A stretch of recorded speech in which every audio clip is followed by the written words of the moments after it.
Marceline Jones walks into her husband's cabin in Jonestown at midnight. November 17, 1978. She's 51 years old. Been married to Jim Jones for 35 years. Watched him transform from idealistic preacher to paranoid dictator. Watched People's Temple grow from small congregation to cult. Watched hundreds of people give everything to a man who's planning to kill them all. Tomorrow. That's what he told her tonight. Tomorrow we end it. Revolutionary suicide. 900 people. Everyone. She closes the door behind her. Jim is at his desk. Red shirt soaked through with sweat. Sunglasses even though it's dark. He doesn't look at her. Just keeps writing. Lists. Names. Protocols. Final instructions. Marceline speaks quietly. Don't do this. Let people leave. This is madness. Jim stops writing. Removes his sunglasses. His eyes are wrong. Pupils blown wide. Red veins.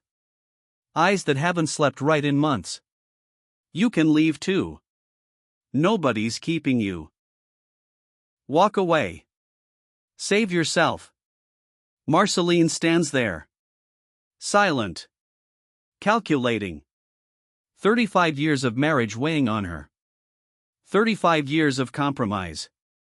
35 years of enabling. 35 years of standing by while he became this.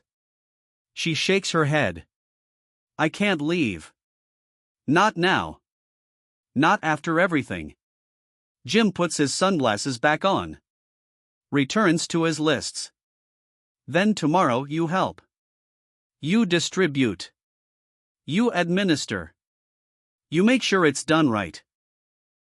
20 hours later, Marceline Jones stands in the pavilion holding a syringe filled with poison. Helping kill 900 people. Including herself.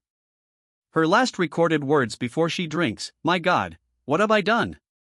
If you want to understand how love becomes complicity, subscribe now. Because this story reveals the 35 years that trapped Marceline Jones in a marriage that ended with mass murder. Indianapolis, Indiana. 1949. Marceline Baldwin is 22 years old. Nursing student. Methodist. Believes in social justice. Believes in racial equality. Believes in helping people. That's what drew her to nursing. The ability to heal. To make a difference. She meets Jim Jones at a church social. He's 18. Handsome. Charismatic. Talking about building an integrated church. A place where black and white worship together. Where the poor have dignity. Where outcasts belong. It's radical for 1949 Indiana. It's dangerous. It's exactly what Marceline believes in. They marry in 1949. Marceline is the older one. The educated one. The stable one. Jim is the dreamer. The visionary. The one with ambition burning so hot it scares her sometimes. But she believes in him. Believes in his vision. Believes they can change the world together. They start People's Temple in 1955. Small congregation. Integrated. Progressive. Everything they dreamed. Marceline works as a nurse.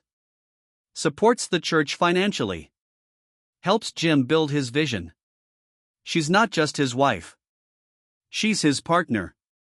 His co-founder. His enabler. The early years are good. The church grows. They adopt children. Build a community. Make a difference. Marceline sees Jim's flaws. His need for control. His temper. His manipulation. But she sees them as quirks. As the price of his genius. As things she can manage. She becomes the mediator. The one who smooths things over. The one who explains Jim to people who don't understand him. The one who makes excuses. It's a role she'll play for 35 years. Until it kills her. The 1960s bring change. The church moves to California. Redwood Valley first. Then San Francisco. The congregation grows larger. More influential. More powerful. And Jim changes with it. The idealism starts cracking. The control becomes oppression. The leadership becomes dictatorship. Marceline notices. Sees it happening. Watches the transformation day by day. The way Jim talks to members shifts. Less about empowerment. More about obedience. Less about equality. More about hierarchy. With Jim at the top. Always Jim. Only Jim. She tries to talk to him. Private conversations. Late at night when he's calmer. You're becoming harsh. People are scared of you. Jim waves it away. They need discipline. They're undisciplined. I'm building something. That requires sacrifice. Requires strength. Marceline pushes back. They're people, not soldiers. Jim's face hardens. Are you questioning me? After everything I've built? After everything we've built together? And there it is. The trap. Questioning Jim means questioning 15 years of her life. Means questioning her own choices. Her own sacrifices. So she backs down. Apologizes. Returns to her role. The supportive wife. The enabler. By 1974, she's not just noticing anymore. She's seeing crimes. Real crimes. The beatings happen in planning commission meetings. Members accused of disloyalty. Brought before the group. Stripped. Beaten with paddles. Jim watching. Sometimes participating. Marceline is there. Watches it happen. Says nothing publicly. Tries to protest privately. Jim tells her she doesn't understand revolutionary discipline. Tells her she's too soft. Tells her the cause requires this. And she accepts it. Not because she believes. Because rejecting it means leaving. And leaving means admitting 15 years invested in a man who beats people. Easier to rationalize. To make excuses. To tell herself it's complicated. That the good Jim does outweighs the bad. That the vision justifies the methods. All the lies people tell themselves when they're complicit. 1977. They move to Jonestown. Guyana. Jungle isolation. 900 people. No way out. Jim's paranoia explodes. He sees enemies everywhere. Talks about conspiracies. About government attacks. About the end. He starts the White Nights. Suicide drills. Practice sessions for mass death. Marceline participates. Helps organize. Helps calm people when they panic. Tells them it's just practice. Just preparation. That Jim knows best. She's still playing her role. Still mediating. Still enabling. Still trapped. November 17, 1978. Congressman Leo Ryan visits Jonestown. Jim is terrified. Knows the investigation will expose everything. Knows people will leave. Knows it's over. That evening, after Ryan leaves with defectors, Jim calls a meeting. Inner circle only. Marceline is there. Jim announces the plan. Tomorrow they activate the final protocol. Revolutionary suicide. Everyone dies. No survivors. No witnesses. No one left to tell the wrong story. The room is silent. Marceline looks around. Sees the other leaders. Some nodding. Some crying quietly. Some blank-faced. No one objects. No one says stop. They've been rehearsing this for years. Practice drills. Loyalty tests. Conditioning. Until mass suicide sounds like a reasonable option. Until following orders means drinking poison. Until revolutionary consciousness means death. Marceline has been part of this conditioning. Has helped organize the White Knights. Has helped convince people this is noble. Has helped build the machine that's about to kill 900 people. After the meeting, Marceline goes to Jim's cabin. It's midnight. Time for the conversation. The one that's been building for 35 years. The moment where she has to decide. Stay or go. Enable or resist. Compromise or rebel. She walks in. Closes the door. Jim doesn't look up. Just keeps writing his lists. Marceline stands there watching him. This man she married. This man she loved. This stranger wearing her husband's face. She speaks. Don't do this. Let people leave. This is madness. Jim stops writing. Takes off his sunglasses. Looks at her with those ruined eyes. You've been saying that for 20 years. It's too late now. The path is walked. The decision is made. Tomorrow we end it.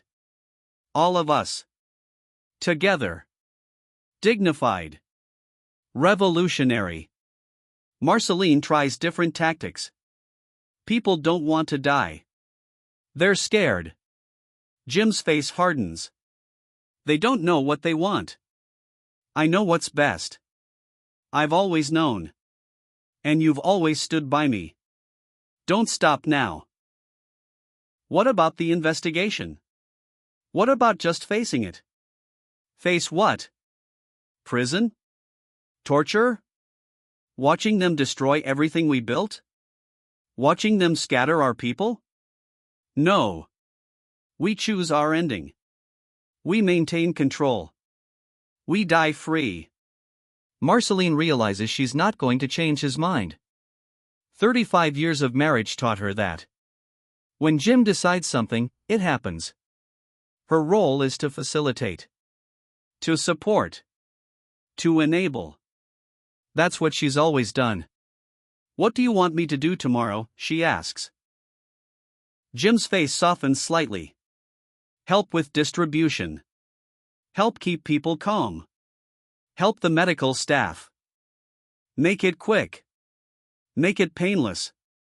That's mercy. That's love. Marceline nods slowly. And if I refuse? If I just walk away tonight? Jim puts his sunglasses back on. Then you're free. Walk to Port Kaituma. Get on a plane. Go back to California. Live the rest of your life knowing you abandoned everyone. Knowing you could have stayed and helped but chose yourself instead. It's the perfect trap. Stay and become a mass murderer. Leave and live with guilt forever. Jim has been setting this trap for 35 years. Every compromise Marceline made. Every time she looked away. Every time she rationalized. Every time she enabled. Building the bars of her own prison. Until now. When the only choices are horror or shame. Death or guilt. Martyrdom or cowardice. She chooses to stay. Not because she believes. Not because she thinks it's right. But because leaving means admitting 35 years were wasted. That she married a monster. That she enabled atrocities. That she's complicit. Easier to die. Easier to become a victim than face being a perpetrator. November 18th. 6 in the morning. Marceline is awake. Hasn't slept. Keeps thinking about the conversation. About Jim's offer. Walk away. Save yourself. Part of her wants to. Part of her is screaming run. But 35 years of programming override that voice. 35 years of standing by Jim. 35 years of prioritizing the vision over everything else. Including herself. Including morality. Including 900 lives. The morning passes in preparation. The medical staff prepares the mixture. Grape flavor aid. Cyanide. Sedatives. Marceline doesn't help with that. Can't quite cross that line yet. But she knows it's being prepared. Knows what it's for. Says nothing. Does nothing. Stays silent. That's what she's always done. The silence that enables evil. The passivity that becomes complicity. Afternoon.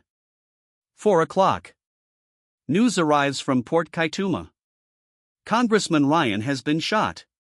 Killed at the airstrip. Multiple casualties. The attack Jim ordered.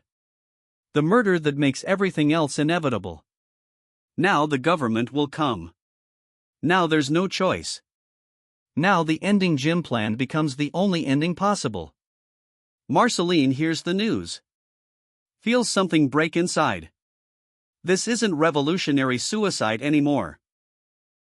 This is murder followed by escape through death. This is Jim covering his crimes.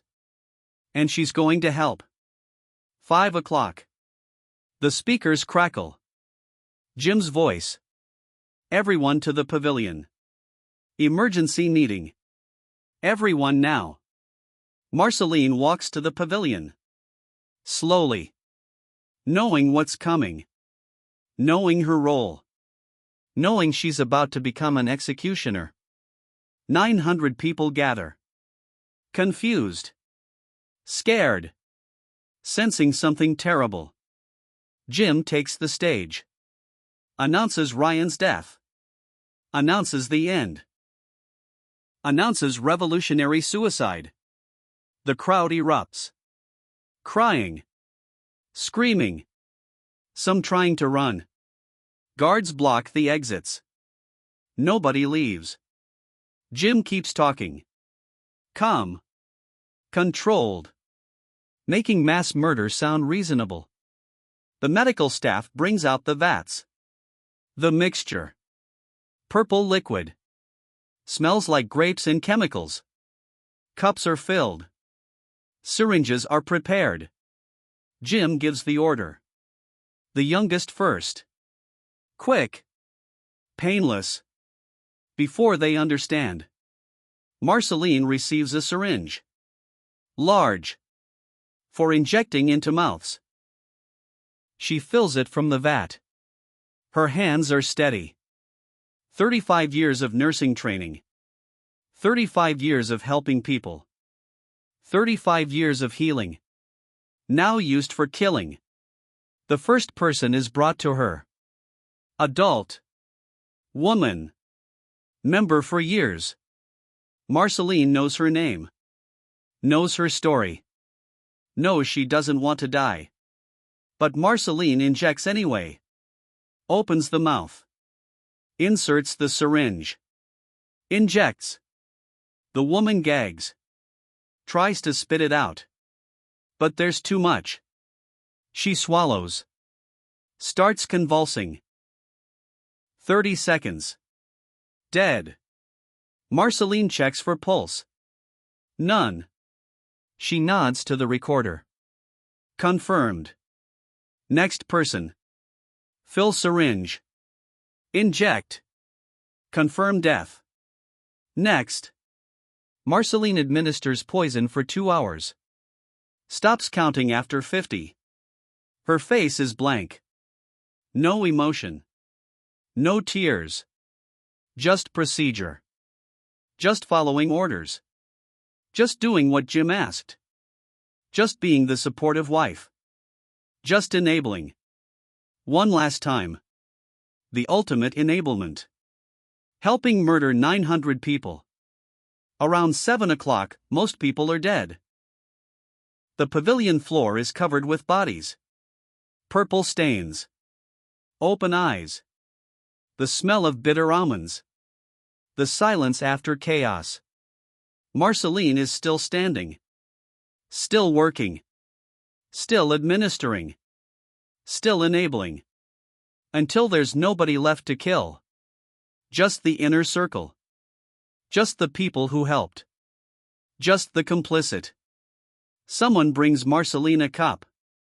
Her turn. She looks at it. Purple liquid. Death in a plastic cup. She thinks about running. One last chance. The compound is chaos. Guards are distracted. She could make it to the jungle. Could hide. Could survive. Could live. But living means facing what she did. Living means testifying. Living means the world knowing she helped. Living means admitting she stood by Jim for 35 years while he built this nightmare. Living means guilt she can't carry. She drinks. The taste is bitter. Chemical. Burns going down. Her medical knowledge tells her exactly what's happening. The cyanide binding. The cells suffocating. The organs failing. 90 seconds. Maybe 2 minutes. She lies down on the ground. Next to Jim. Next to the man she married 35 years ago. The man who became this. The man she never stopped. The man she enabled. Her vision blurs. Her breathing stops. Her last thought is the question she'll never answer. The question recorded on the death tape. My God, what have I done? Those words. Captured on tape. Played at inquests. Analyzed by investigators. Interpreted by historians. Some say it's regret. Some say it's shock. Some say it's realization. But maybe it's simpler. Maybe it's just the question she should have asked 30 years earlier. The question she should have asked when Jim started beating people. When he started controlling lives. When he started preparing for mass death. What have I done? Not what is Jim doing. What have I done? What did I enable? What did I allow? What did I facilitate? What role did I play in building this machine? Marceline Jones died as Marceline Jones. Never changed her name back. Never divorced him. Never left him. Stood by Jim Jones from 1949 until 1978. 29 years of marriage. Watched him transform from idealist to monster. Watched People's Temple transform from church to cult. Watched herself transform from partner to enabler to accomplice to executioner. And never walked away. Never said stop. Never chose herself over the vision. Never chose morality over loyalty. Never chose 900 lives over 35 years of investment. That's the tragedy of Marceline Jones.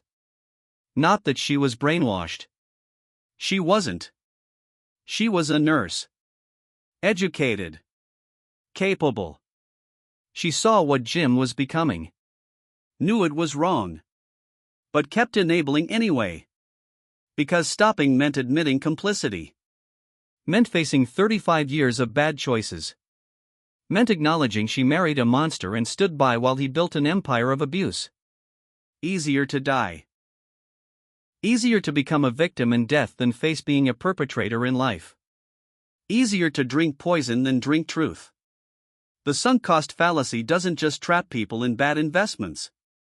It traps them in bad marriages. Bad organizations. Bad causes. Bad lives. You put in 35 years. You sacrifice everything. You compromise every value. And when the cost of staying becomes unbearable, the cost of leaving is still higher. Because leaving means admitting the 35 years were wasted. That you chose wrong. That you enabled evil. That you could have stopped it but didn't. That blood is on your hands not because you pulled the trigger but because you handed the gun to someone else and looked away. Marceline Jones could have left Jim. Could have divorced him. Could have exposed him. Could have stopped him. Had 35 years of opportunities. Every beating she witnessed. Every abuse she knew about. Every warning sign she saw. She could have acted. Could have chosen morality over loyalty. Could have saved 900 lives. But she chose to stay. Chose to enable. Chose to compromise. Chose 35 years of investment over 900 futures. And when the bill came due, when staying meant becoming an executioner, she paid it. Not because she was weak. Because she couldn't face being wrong. Couldn't face the guilt of complicity. Couldn't face the truth that she built this. That her silence enabled it. That her loyalty facilitated it. That her 35 years of standing by Jim Jones killed 900 people as surely as the poison did. My God, what have I done? Everything, Marceline. You did everything. You enabled everything. You facilitated everything. You made everything possible. And then you died asking the question you should have answered decades earlier. But by then it was too late. The poison was mixed. The people were dead. The question was meaningless. 35 years too late.